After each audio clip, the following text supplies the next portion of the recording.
이번 영상은 제 이야기입니다. 저는 올해 여러 가지 일을 시작을 했는데 사실 제가 올해 단순히 계산해 보니까 법인을 만든 게 4개를 만들었더라고요. 그만큼 지금 여러 가지 일들을 추가로 하고 있는 거죠. 근데 여러분들도 잘 아시겠지만 지금 미국 금리가 5% 가까이 간다고 하고 있고 현재 지금 4%인데 예상하신 분 있었나요 혹시? 미국 금리가 인상된다는 건 다들 있었는데 5%까지 간다는 걸 예상한 사람이 있었을까? 잘 모르겠습니다. 저도 예상을 못한 사람 중에 하나고요. 그러다 보니까 지금 예상 못한 위기가 온 상황이고 그러다 보니 저도 지금 이거 어떻게 해야 되지? 라고 생각을 하고 있는데 여러분들과 저 똑같은 상황에서 이 사람들의 두 가지 패턴이 있다는 걸 얘기를 하고 싶었습니다. 뭐냐? 이 많은 분들이 아무것도 안 해야지라고 선택을 하는 분들이 있어요. 뭐냐면 지금 같은 위기 상황 예상을 못했기 때문에 우선 지금은 좀 지켜봐야 된다. 가만히 있어야 된다. 우선은 지금은 좀 시기가 아니다 라고 생각하는 사람들이 있는 반면에 또 어떤 분들은 야 이런 상황이 온 건 온 건데 뭐라도 할 거 없나? 라고 하면서 찾아보는 사람이 있습니다. 이걸 뭐 굳이 나누자면 능동과 수동 뭐 이렇게 나눠볼 수 있는데 저는 좀 능동적으로 하려고 하는 사람입니다. 왜 그러냐면 제가 이제 4개를 차렸는데 그중에 이 디벨로 중개법인 제가 저번에 영상에서 잠깐 얘기했지만 종합건설 이것도 만들었습니다.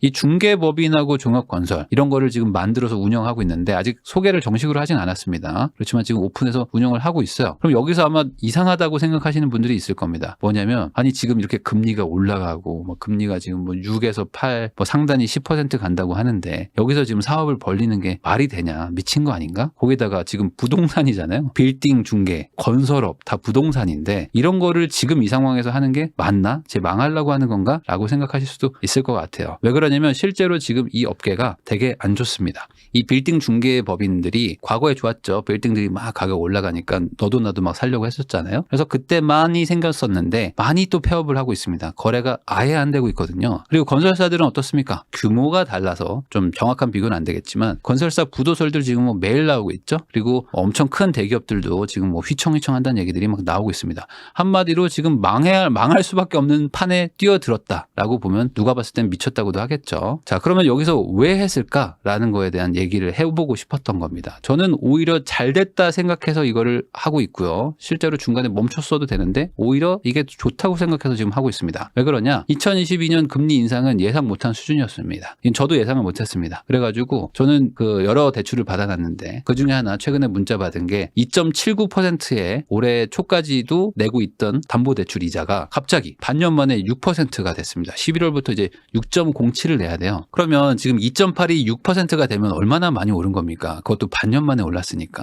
그러면 이렇게 상황이 심각하고 되게 안 좋은 거잖아요. 그럼 이 상황에서 가만히 있으면 되는 건데 반대로 생각을 해보자 이거죠. 그러면 이 상황에서 정말 가만히 있는 게 나한테 좋은 걸까? 여러분들도 다 투자를 하고 싶어하고 투자라는 거를 해서 부자가 되고 싶어하는 분들이 저희 채널을 보니까 투자가 뭡니까? 이 싸게 사서 비싸게 파는 게 투자의 기본 아닙니까? 그러면 이 싸게 사서 비싸게 판다는 게 투자라면은 지금 상황을 한번 객관적으로 보는 거죠. 이미 상황은 벌어졌죠. 이미 상황은 벌어졌고 금리는 폭등해버렸고 자산 가치들은 막 다 빠지고 있습니다. 그러면 이 상황에서 투자라는 거를 한다면 뭘 해야 되는가? 저는 지금 가만히 있기보다는 지금 가장 싼 게 뭘까라는 거를 생각해 보는 게 더 중요하다고 생각을 합니다. 그래서 지금 가장 싼 거를 찾아본 거죠. 자, 지금 금리를 예측을 해서 저는 집 다 팔고 지금 뭐 현금 가지고 있습니다. 이런 분들이 지금 승리라고 생각하시는 분들도 있을 거예요. 그래서 저도 한번 생각을 해봤습니다. 아니 내가 금리를 예측한 거예요. 아니 아무래도 이 파월은 믿을 수가 없어. 한 5%까지 갈 것 같아. 그러면 지금 기준금리 5% 가면은 한 6에서 7% 뭐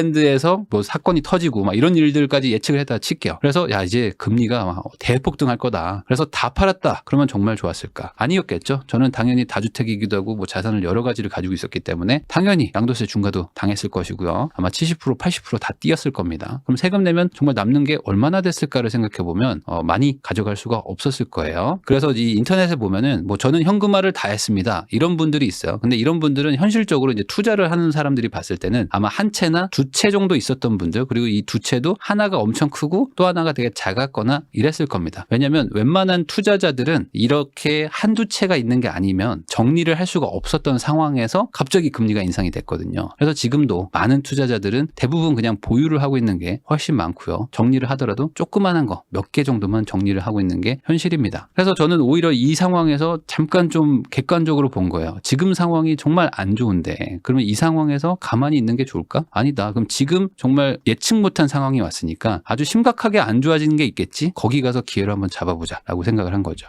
주가가 많이 하락할 때 이런 반응이 있잖아요. 본전 오면 팔 겁니다라는 분들이 아마 지금 많을 겁니다. 특히 이제 삼성전자 같은 거 투자하시면 전 주식을 안 하지만 뭐 8만 전자, 9만 전자에 산 분들이 있다고 가정을 하면은 저 7만 9천 원, 8만 원 오면은 바로 다 던집니다. 라고 생각하시는 분들이 많은데 또 반대로 이런 생각을 하는 분들도 있어요. 아니 내가 8만 전자에도 좋다고 봤으면 지금 5만 전자, 6만 전자면 오히려 더 비중을 늘릴 때가 아니냐라고 생각하는 분들도 있다는 거죠. 이 차이가 저는 분명히 있다고 봅니다. 그러면 뭐 돈이 있어야지 뭐 기회를 잡지 뭐 돈이 없는데 어떡하냐 나는 이미 뭐 다 물려 있는데 라고 생각하시는 분들도 있겠지만 저는 꼭 이게 돈이 있어야만 기회를 잡는 건 아니라고 생각하거든요. 왜냐면 지금 상황이 되게 급변하고 있고 그러면 분명히 꼭 돈이 많이 들지는 않는 어떤 아이템이나 사업이 있는데 그게 지금 되게 불안하거나 공포심이 있어가지고 싸게 던진다든지 아니면 매각하려고 하는 기회들이 분명히 있을 것이다. 지금 주변을 둘러보면은 상황이 안 좋은 데가 훨씬 많습니다. 지금 되게 편안하게 돈 잘 벌고 있어요. 저희 사업 되게 잘 돼요 라고 하는 곳이 과연 몇이나 있는가. 그러면 지금 이 상황에서 또 똑같이 우선은 지금은 아니니까 가만히 있자가 아니라 돈이 없다면 돈이 없어도 할 수 있는 게 무엇이 있지? 라고 오히려 능동적으로 움직이려는 이 사고방식이 기회를 잡을 수 있다고 봅니다. 해봐야 안 될 것이다 말하는 분들 정말 많거든요. 근데 어떻게 성공할 것인가를 생각해 보면은 또 이게 좀 답이 보일 때가 있습니다. 제가 지금 아까 정식으로 소개도 안 하고 했지만 지금 실제로 빌딩 중개랑 건설회사를 하고 있는데 이게 매매 거래도 지금 꽤 하고 있고요. 그리고 수주 잔고도 계속 늘어나고 있는 상황입니다. 그래서 지금 뭐 우스갯소리로 업계에서 상위권이에요. 아직 시작도 안 했는데 업계가 되게 안 좋거든요. 너무 안 좋아가지고 우리의 실적만 보면 상당히 상위권에 들어가 있다. 왜 정식 오픈도 안 했는데 어떻게 이렇게 성과가 나오는가? 아까도 말했죠. 시장이 너무 안 좋기 때문에 가능한 일입니다. 그런데 여러분들도 한번 생각을 해보세요. 대세호황일 때 시작하면 좋다고 생각하잖아요. 아니 막 다들 막 상황 좋을 때 그럴 때 하면은 마음도 편하고 뭐 오픈하면 잘 될 것 같고 하는데 과연 정말 다 올라가고 모든 업체들이 막 달리고 있을 때 그때 시작하면은 성공을 하기가 더 쉬울까? 곰곰이 한번 생각해 보자 이거죠. 저는 그렇게 생각 안 합니다. 오히려 빌딩 건설업은 지금부터 금리의 영향도 받을 수도 있고요. 그리고 더 상황이 안 좋아질 수도 있을 거라고 생각하기 때문에 지금 시작하기가 더 좋다고 생각을 했습니다. 왜 그러냐? 이게 지금 어떤 사람들한테는 되게 급매나 급급매 같은 걸로 잡아서 내가 다음에 돈을 벌 수 있는 기회를 찾는 분들한테는 지금이 좋은 시기일 수도 있죠. 그리고 또 다른 누군가한테는 내가 산 건 있었는데 이걸 현금화 해가지고 상황이 너무 심각하니까 내가 대응을 못하니까 좀 대비를 해봐야겠다 해서 현금화 해가지고 위기를 넘기려는 사람들도 있을 겁니다. 이 건설업도 마찬가지입니다. 지금 상황에서 건설한다는 거는 진짜 웬만한 그 강심장이 아니고서는 안 될 거 아닙니까? 지금 상황에 원자재 값도 올라가고 금리도 올라가고 다들 안 하겠다고 하는데 공급을 안 한다고 하는데 왜 이 상황에서 건설을 하냐? 아까도 말했듯이 어려울수록 기회를 만들어내기가 쉽다. 왜 그러냐? 그냥 다들 가만히 있으니까 지금은 다들 안 하려고 하기 때문에 시작하는 사람 입장에서는 되게 쉽습니다. 이 모든 기회는 다 상대평가이기 때문에 남들이 열심히 하고 있을 때 내가 하는 건 너무 어려워요. 근데 남들이 안 하고 있을 때 내가 하는 거는 상대적으로 쉽죠. 대신 남들이 안 하는 이유가 있겠지. 그러니까 그거를 내가 잘 조심해서 피해가는 거는 별도의 능력이지만 중요한 건 남들만큼 안 해도 나는 앞서갈 수 있다는 겁니다. 이 호황기에 금매 잡아보려고 했던 분들 있죠. 뭐 2020년, 2021년에 막 올라가고 있었을 때 그때 금매를 찾는 분들이 있었습니다. 그러면 중개사들이 뭐라고 그럽니까? 집에 가라고 그럽니다. 금매가 없다. 지금은 금매가 아니라 시세에 잡는 거가 금매다라고 했을 거예요. 근데 오히려 막 빠지고 불황이고 막 신문에서 막 폭락한다고 하는 지역에 가보세요. 그러면 공급이 엄청나게 많습니다 하는 동네 가보면은 금매가 아니라 급금매 같은 것들도 많이 나옵니다. 왜 그러냐? 남들이 안 할 때 내가 움직이기 때문에 기회가 나까지 오는 거죠. 이 기회라는 거는 내가 그냥 가만히 있는다고 오는 게 아니고 내가 남들보다 더 많이 움직일 때 오는 건데 이게 오히려 불황일 때 조금 덜 움직여도 기회가 온다. 이렇게 생각하시면 될 것 같습니다. 저한테도 많은 메일도 오고 항상 뭐 댓글도 많이 달리는데 저도 부자 되고 싶습니다 라고 말하는 분들이 많아요. 그러면 그분들한테 제가 반문하고 싶습니다. 지금 진짜 위기가 왔다 그러고 뭐 댓글 보면은 뭐 이제 나라가 망할 겁니다. 이제 인구도 이제 뭐 감소가 될 거고 금리는 계속 유지가 될 거기 때문에 이제 부동산은 끝났다. 뭐 이런 얘기까지 하시는 분들 많잖아요. 그럼 정말 이제 위기 중에 위기가 온 건데 그러면 이 위기에서 과연 정말 부자 되고 싶다고 말하면서 기회를 찾고 있는가를 생각을 해보라는 거죠. 대부분 99%의 사람들은 이러고 있을 겁니다. 우선 상황을 지켜보는 게 맞다. 제가 꼭 부동산 투자를 얘기하는 게 아닙니다. 지금 부동산 투자뿐만 아니라 모든 곳에서 다 위기가 와 있는 상황입니다. 그러면 분명히 기회는 있을 텐데 대부분은 상황을 지켜보고 남들이 먼저 움직여서 죽든지 안 죽든지 제가 살아남는 거 보면 그때 뒤따라가야지 이러고만 있을 겁니다. 왜 그러냐? 너무 위험하다고 생각하니까. 그러면 이게 실수라는 거는 사실 할 수도 있는 건데, 그리고 이미 실수를 하신 분들도 있을 거죠. 그리고 저도 금리를 예측 못했기 때문에 당연히 고금리 상황이 저한테는 힘들 겁니다. 그러면 이런 실수가 있었다면 이 실수를 밟고 올라가야 사실 이 실수를 한 게 의미가 있는 건데, 이 실수를 또 할까봐 가만히 있으면 과연 내가 실수를 한 게 어떤 의미가 있는 건지 한번 생각해 볼 필요는 있는 거죠. 내가 너 그럴 줄 알았다. 넌 역시 안 된다. 그건 그 사람만 가능한 거지 너는 못한다. 너 그렇게 위험하게 하면 안 된다. 이런 부정적인 말이 익숙한 사람들이 정말 많고요. 지금 이 영상을 보시는 분들도 아마 대부분의 사람들이 이 부정적인 말이 훨씬 내 혀에 익숙할 겁니다. 2017년에는 집 사면 미쳤다고 그랬습니다. 근데 2020년에는 집 안 사면 미쳤다고 그랬죠. 그리고 반대로 2022년 지금은 다시 또 집 사면 미쳤다고 합니다. 그럼 다음은 뭔가? 그리고 다음은 어디인가에 집중해야지, 이 미쳤다에 집중하고 있으면 아무것도 바뀌지 않는다. 절대 기회가 없다고 말하는 곳에 기회가 있을 거라는 거는 여러분도 아실 겁니다. 이거는 그냥 이성적으로는 알고 있어. 감성이 받아들이지 못하는 거지. 절대 기회가 없다고 말하는 거기에 기회가 있습니다. 그게 주식일 수도 있고 코인일 수도 있고 부동산일 수도 있습니다. 제가 봤을 때 분명히 코인에도 기회가 있을 거예요. 이게 지금 아무도 안 하고 있기 때문에 오히려 여기서 돈을 쉽게 벌고 있는 분들이 분명 있을 겁니다. 주식에서도 아마 쉽게 벌고 있는 분들이 있을 거예요. 남들이 다 할 때, 다 올라갈 때 기회가 있는 게 아니라 남들이 안 할 때 항상 기회가 있으니까요. 부동산도 마찬가지입니다. 이 살 사람들은 다 샀다라는 얘기를 정말 많이 하시거든요. 근데 저는 이거에 동의가 안 되는 부분이 있어요. 뭐냐? 저도 다주택자였고 저도 투자자 포지션이었고 아마 저보다 더 많이 투자를 하시거나 저보다 더 자산이 많은 분들도 다 같이 이 투자자 포지션일 때는 2020년 이후에 공감하는 게 있습니다. 뭐냐? 정부의 정책이 제대로 먹힙니다. 이 다주택자들한테는 정부의 정책이 명확하게 먹혀요. 그래서 다주택자들은 살 수가 없게 만들어 놨고요. 가지고 있는 것도 유지를 못하게 해놓은 게 정책이었습니다. 그러니까 세금을 부과를 계속 올리고 뭘 하나 사면 세금을 엄청나게 내게 했기 때문에 오히려 세금 때문에 팔았습니다. 그러니까 정책이 안 먹힌 게 아닙니다. 그 정책의 부작용이 일어난 것뿐이지. 그래서 정부 정책이 먹혀가지고 이걸 좋아해야 될지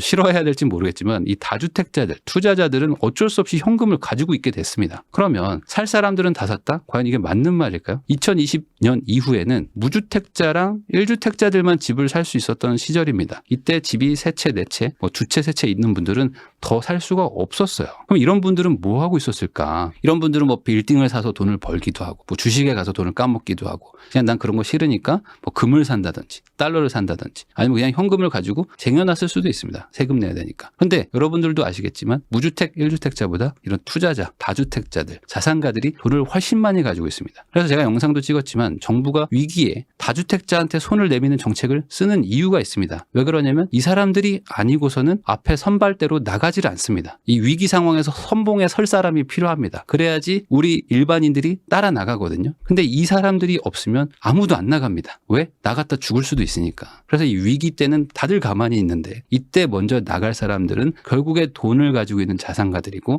이 사람들이 지금 다주택자 포지션, 다 집을 팔고 오히려 현금을 가지고 있을 수밖에 없었던 이 사람들밖에 없는데 정부가 여기에 손을 내밀려니까 뭔가 여러 가지 걸리는 게 있어서 지금 주저주저 하고 있는 거죠. 그래서 저는 기회는 그냥 오는 게 아니라 그냥 찾아가서 끄집어내는 거라고 저는 생각을 합니다. 기회는 절대 그냥 오지 않고 내가 기회를 찾아가고 그럼 기회가 숨어 있습니다. 그럼 그걸 굳이 파헤쳐가지고 끄집어내야 겨우 기회가 나한테 오더라. 그래서 저는 기쁜 마음으로 지금 빌딩 중개업이 폐업하고 건설회사가 부도가 난다고 하는 이 판에 뛰어들었습니다. 리스크가 되게 많을 수 있겠죠. 당연히. 그리고 망할 수도 있습니다. 제가 어떻게 다 잘하겠어요. 망할 수도 있죠. 그렇지만 기회가 왔는데 해보긴 해봐야 되겠죠. 위기와 기회가 같이 온다고 하는데 이 위기에 기회를 안 잡을 것인가? 과연 이 눈앞에 지금 보이는데 다들 가만히 있는데 내가 조금만 더 열심히 하면은 앞서갈 수 있다면 한번 해봐야 되지 않을까? 많은 분들한테 제가 얘기를 합니다. 저는 뭐 투자자의 삶을 살았고 레버리지의 삶을 살았기 때문에 항상 저도 스스로한테 물어봅니다. 이 망할 각오가 없이 성공을 논하는 게 말이 되는가? 여러분들도 한번 잘 생각해 보세요. 그냥 부자 돼서 돈 벌어서 그걸로 그냥 나 즐겁게 맛있는 거 먹고 호텔 가서 잠자고 뭐 그냥 뭐 좋은 차 외제차 뽑아야지 라고 성공을 논하면서 망할 각오를 안 하는 분들이 정말 많거든요. 그러면 이거 두 개는 같이 오는 겁니다. 망할 각오 없이 어떻게 성공을 논합니까? 그리고 그렇게 말하는 사람이 정말 잘 될 것인가? 잃을 각오 없이 어떻게 법니까? 이거에 대해서 한번 진지하게 고민을 해봐야 됩니다. 정말 벌고 싶다면 일을 각오를 해야 되고 이룰 수도 있는 판인 거라는 거를 알아야 됩니다. 이게 없다면 당연히 누구나 다 부자가 됐겠지. 근데 그렇게 안 되는 거는 벌 생각만 하지 일을 각오를 안 하기 때문에 못하는 겁니다. 대부분 그래서 실패할 바에는 가만히 있자고 합니다. 그러면 반대로 생각을 해보자 이거죠. 실패할 바에 가만히 있는 게 낫죠. 실패하는 것보단 가만히 있는 게 나으니까. 근데 그러면 뭐 바뀌는 게 있나? 저도